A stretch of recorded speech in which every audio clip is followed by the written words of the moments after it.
바라보는 등대였습니다. 등대라고 하는 것이 6가지 줄기로 이렇게 오른쪽으로 3줄기, 왼쪽으로 3줄기, 6개의 줄기가 나와 있고, 그 위에 등잔이 있어가지고 7개의 등잔이 있고, 그런 모양을 가진 것이 바로 등대이죠. 이것은 이스라엘 나라의 보물입니다. 국보라고 할 수가 있는 것이죠. 로마가 이스라엘을 점령하고 나서 이스라엘의 국보와 같은 등대를 가지고 왔던 것입니다. 하나님께서 특별히 이스라엘 백성들에게 이 등대를 직접 디자인해 주시면서 만들라고 하셨습니다. 하나님께서 얼마나 이 등대를 애지중지하셨는가라는 것을 알 수가 있는데요, 그 만드는 방법에 대해서 구체적으로 이렇게 만들라라고 디자인해 주셨을 뿐만 아니라, 등대는 특별히 순금으로 아주 좋은 재료를 가지고 만들라라고 했습니다. 그리고 하나님께서 그 등대를 보관하는 방법까지 이렇게 말씀해 주셨습니다. 등대를 옮길 때 덮어야 할 것들에 대해서도 말씀해 주셨는데요, 하나님께서는 왜 이렇게 등대에 대해서 애지중지하셨을까라는 것이죠. 그것은 등대의 기능 때문에 그렇습니다. 이 등대에 등잔 7개가 있었고, 그 등잔 위에 등불을 켜게 돼 있었죠.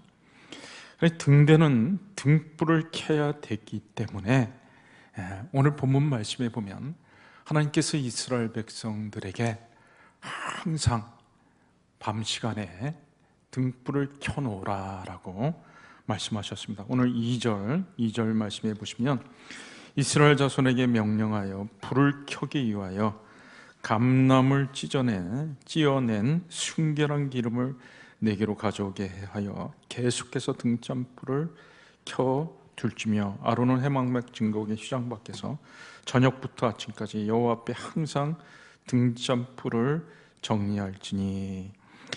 하나님께서 백성들에게 특별히 명령을 하셨는데, 이 등잔불이 항상 켜져 있을 수 있도록 순결한 기름을 가져와라.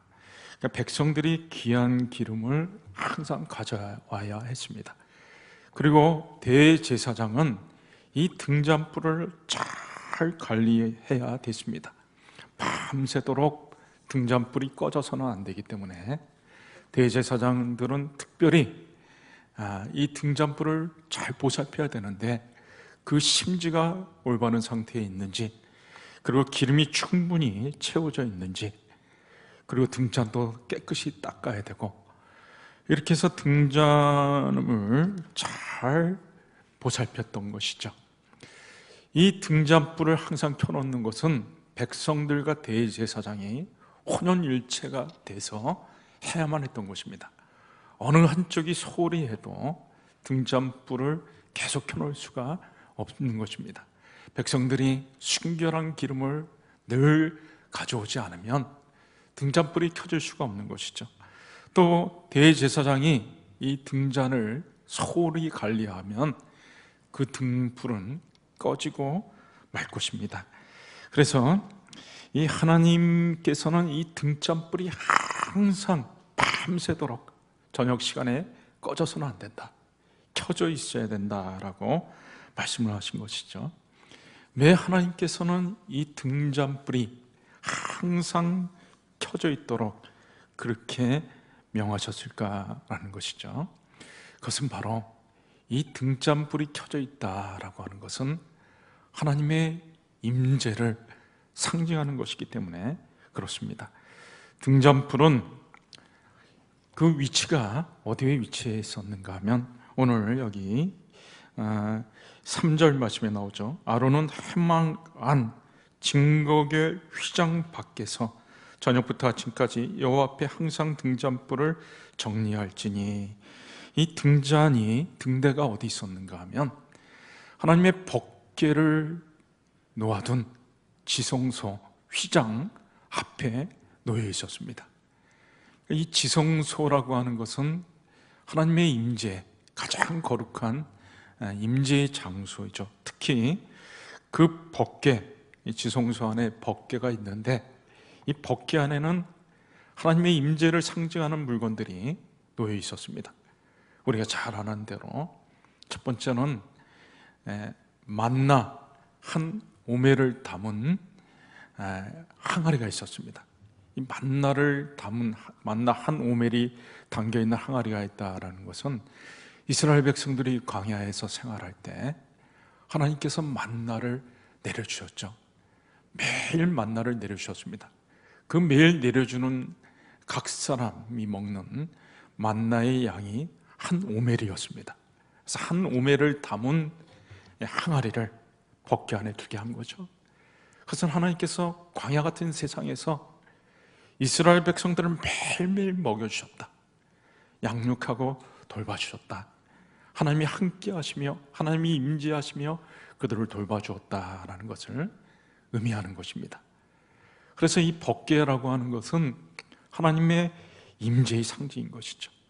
그래서 법궤가 있는 이 지성소 앞, 그 휘장 앞에 등불을 항상 켜놓는 것은 하나님의 임재 가운데 이스라엘 백성들이 살라라는 것을 말을 하는 것입니다.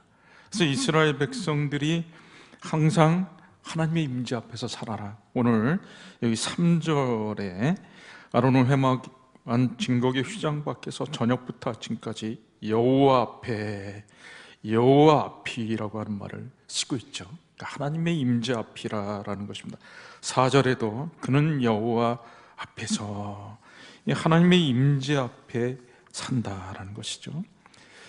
밤새 등잔불을 켜놓는다라고 하는 것은 하나님의 임재를 늘 깨어서 경험하면서 살아야 된다라는 것입니다. 매 저녁 시간에 등잔불을 켜게 하셨을까? 우리가 보통 하루의 일과를 사는 동안 열심히 살죠. 그러나 일과가 끝나면 우리의 마음이 풀어지기가 쉽습니다. 그래서 주로 범죄들이 밤 시간에 많이 일어납니다. 하나님이 이스라엘 백성에게 저녁부터 아침까지 등잔불을, 지성소 앞에 그 등잔불을 켜놓으라라고 하는 것은 이 밤 시간에도 하나님의 임재 가운데 살아야 되는 것이고 늘 하나님의 임재 앞에 깨어 있으라라고 하는 것을 말을 하는 것이죠. 하나님은 저와 여러분이 이 땅에 살아가는 동안 하나님의 임재 가운데 거하기를 원하고 특별히 하나님의 임재 앞에 늘 깨어서 살기를 원하십니다. 왜 그러실까요? 우리가 하나님의 임재 가운데 살고 하나님 앞에 하나님의 임재를 늘 깨어서 경험하면서 산도가는 그 삶이 너무나 귀한 것이기 때문에 그렇습니다. 우리가 하나님의 임재 가운데 살고 하나님의 임재 앞에 늘 깨어 있다라고 하는 것은 우리의 삶이 축복 가운데 있다라는 것을 보여주는 것입니다. 이 등불이 비춰질 때 이 등대의 모양이, 이 등잔이 이렇게 있고 등잔 7개가 있고 하나님께서 등불을 특별히 앞으로 향해서 비치게 하였습니다. 민수기 8장 2절 말씀에는 8장 2절 3절에는 아론에게 말하여 이르라 등불을 켤 때에는 등잔불 등잔대 앞으로 비추게 하라. 이 등불이 앞으로 쫙 비추게 한 거죠. 아론이 그리하여 등불을 등잔대 앞으로 비치도록 켰다 그랬습니다. 그래서 등잔 불빛이 쫙 비춰지는 것이죠. 그것은 마치 하나님의 축복이 우리에게 임하는 것과 같습니다. 민수기 6장 25절 말씀에는 여호와는 얼굴을 내게 비추사 은혜 베푸시기를 원하며, 하나님의 얼굴을 우리에게로 쫙 비추셔가지고 우리에게 은혜 베푸시기를 원하신다. 하나님의 임재 가운데 있는 백성을 하나님이 축복해 주시는 것이죠. 그리고 우리가 늘 하나님의 임재 가운데 있고 하나님의 임재 가운데 깨어 살게 되면 우리는 하나님의 보호를 받습니다. 여러분, 이스라엘 백성들이 광야에 거할 때 항상 이스라엘 백성들의 중앙에 성막이 있었죠. 성소와 지성소, 하나님의 임재를 상징하는 성막이 있었습니다. 그래서 이 안으로는 이 성막이 하나님의 임재의 장소였었고, 하나님이 임재하신다는 것이 바깥으로도 표현이 됐습니다. 그것이 무엇입니까? 바로 구름 기둥과 불 기둥이었습니다. 이 백성을 내가 함께하고 보호해 준다고 하는 것으로 표현이 바깥으로 표현된 것이 바로 구름 기둥과 불 기둥이었던 것이죠. 이 구름 기둥은 낮에는 선풍기의 역할, 에어컨의 역할을 했습니다. 여러분, 그 팔레스타인 지역에, 중동 지역의 광야를 경험해 보신 분들은 알 것입니다. 그 얼마나 더운지 살인적인 더위입니다. 가다가 쓰러져 넘어질 수밖에 없죠. 그래서 헛것이 보입니다. 막 신기루라고 하죠. 저도 그 중동 지방에 광야에 버스를 타고 가다가 신기루를 몇 번이나 본 적이 있습니다. 그렇게 보이는 거예요. 근데 막 사람이 고나다 보니까 그렇게 보이는 것이죠. 그런 현상들이 있습니다. 밤에는 또 이 광야, 이 특징이 일교차가 너무나 심해가지고 광야에는 막 살을 내는 추위가 애매합니다.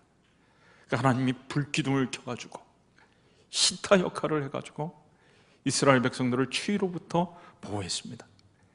그리고 맹수들이 공격할 수가 있기 때문에 맹수로부터 이스라엘 백성을 보호했고, 그리고 외적들이 침략해 들어올 수가 있었기 때문에 이 하나님이 특별한 이 이적과 같은 현상을 통해 밤 하늘에 불기둥이 비춰지는 것을 보면서, 야, 저 이스라엘 백성들은 하나님의 특별한 보호 가운데 있는 백성이구나.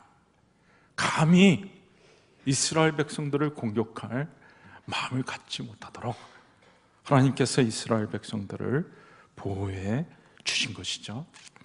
언제나 우리가 하나님의 임재 가운데 있고 하나님의 임재 앞에 깨어 있을 때 우리는 하나님의 보호를 받습니다. 이스라엘이 북쪽과 남쪽으로 갈라졌을 때 북쪽의 여로보암 왕이 남쪽 유다에 침략해 들어온 적이 있었습니다. 그때 유다의 아비야 왕이 쳐들어온 여로보암을 향해서 책망을 합니다. 너희는 하나님의 법도를 떠나서 금송아지를 섬기고, 그리고 제사장들과 레인들을 다 내쫓아버리고, 그리고 이방 백성들의 풍속을 쫓아 제사장들을 임명하고 그렇게 사는 자들이 아니냐. 그에 반해 우리는 역대하 13장 10절 말씀에 이렇게 얘기하고 있습니다. 여호와께서 우리 하나님이 되시니 우리는 하나님의 임재 가운데 사는 백성들이다. 우리가 그를 배반하지 아니하였고 여호와를 섬기는 제사장들이 있다. 역대하 13장 11절에는 그들이 하나님과 임재하는 그런 생활에 대해서 얘기를 하고 있죠. 매일 아침 저녁으로 여호와 앞에 번제를 드리며 분향하며 깨끗한 상에 진설병을 놓고 금 등잔대가 있어 그 등에 저녁마다 불을 켠다. 우리는 하나님이 명하신 것들 이렇게 지키면서 하나님의 임재 가운데 깨어 있으려고 사는 사람들이다. 우리는 우리 하나님의 여호와의 계명을 지키는 자들이다. 이렇게 얘기를 한 것이죠. 전쟁이 이루어지는데 이 여로보암의 군대가 유다의 앞에 그리고 뒤에 복병을 두어가지고 공격해 왔습니다. 유다 백성들이 놀라가지고 막 소리를 지릅니다. 하나님께 부르짖죠. 그때 역대하 13장 15절 말씀해 보니까 유다 사람이 소리 지르매 유다 사람이 소리 지를 때에 하나님이 여로보암과 온 이스라엘을 아비야와 유다 앞에 치시니 비록 공격을 당해 어려움을 겪었지만 하나님이 함께 하시는 백성을 하나님이 보호해 주셔서 그 어려운 가운데 구해 주셔가지고 대승을 거둘 수 있게 하신 것입니다. 우리가 잘 부르는 아까 불렀던 찬송 445장 태산을 넘어 헝곡에 가도 빛 가운데로 걸어가면 주께서 항상 지키시기로 약속한 말씀 변치 않네. 여러분, 우리가 살면서 태산을 넘어야 되고 험한 골짜기를 지나가야 할 때도 있습니다.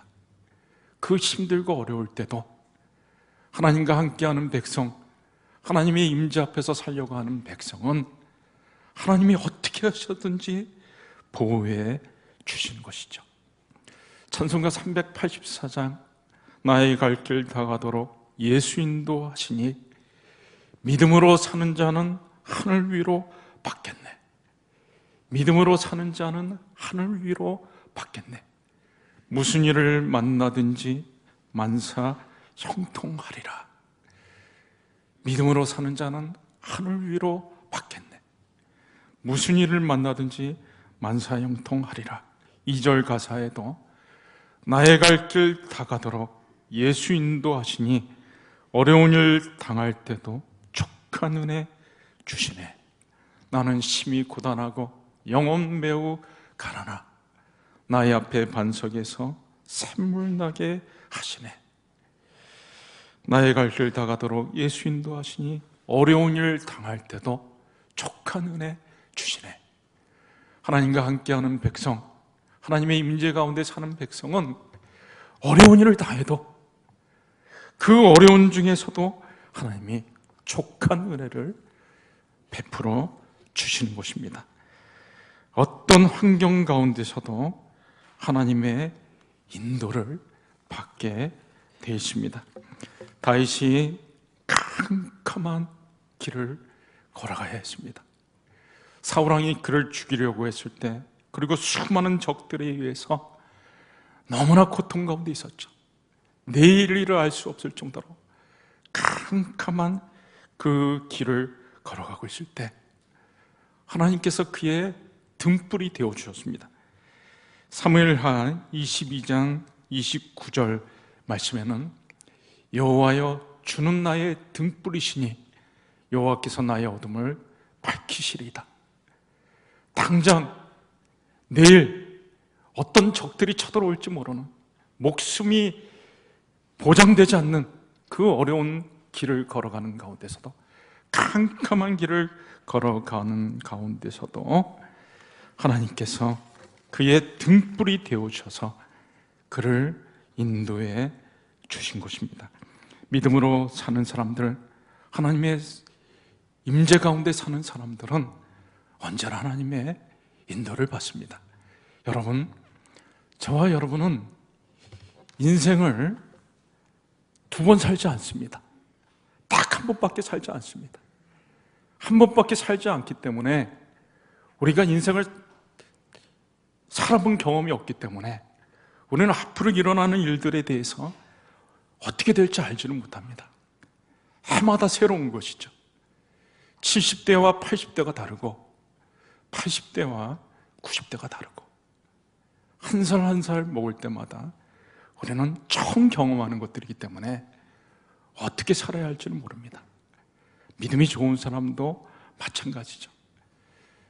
제가 한 장로님, 외국에서 이민 생활을 하면서 오랫동안 장로님으로 심부하셨던 분을 만나가지고 잠깐 동안 교제한 적이 있었습니다. 이분은 이민 가가지고 아주 젊었을 때 장로가 되었습니다.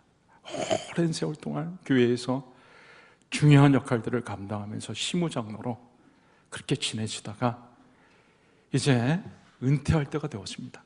원로 장로가, 교회에서 이제 원로 장로가 되는데, 이분이 이제 장로로서 은퇴를 하면서 마음이 참 안정이 안 되는 것을 느끼는 거예요.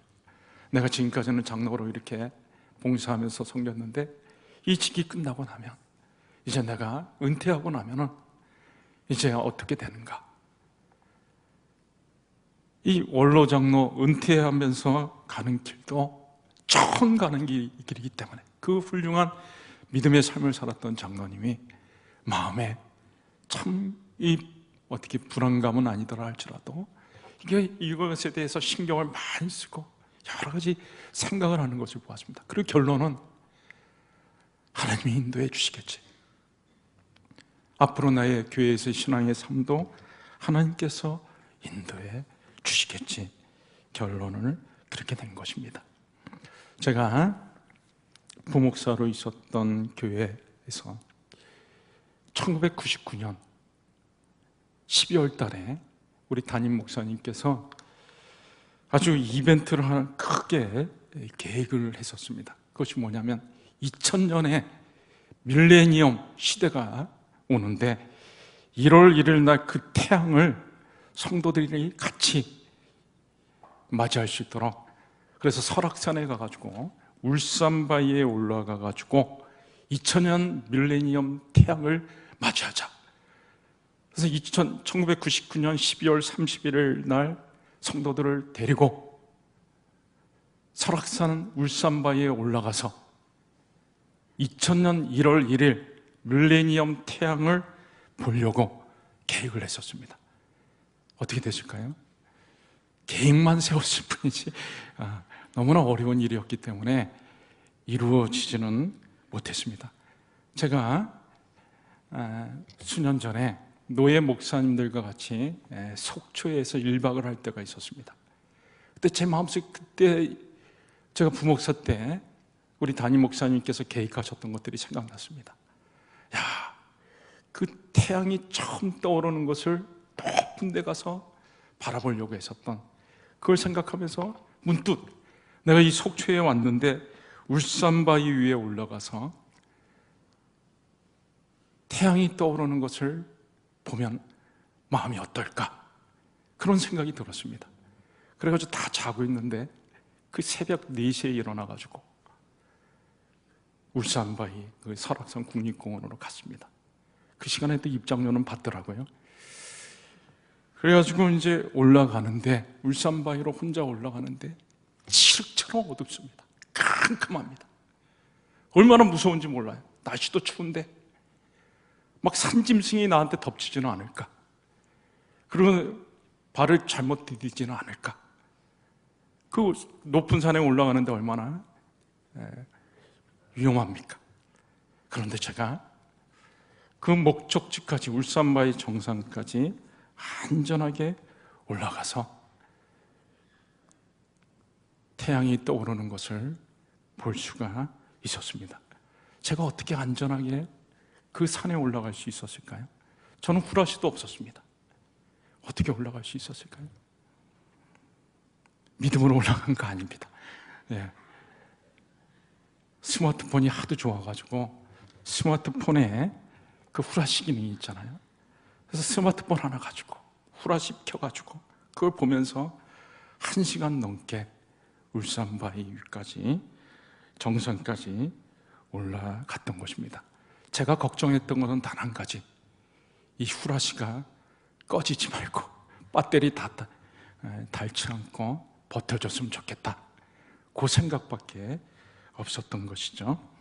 여러분, 우리가 하나님의 임재 가운데 살고 하나님의 임재 앞에서 늘 살려고 했으면 우리가 어떤 어려운 환경을 만나도 하나님께서 저와 여러분들을 인도해 주셔서 하나님이 피할 길이 되시고 하나님이 우리의 등불이 되어 주셔가지고 우리를 안전한 목적지까지 이르게 하여 주십니다.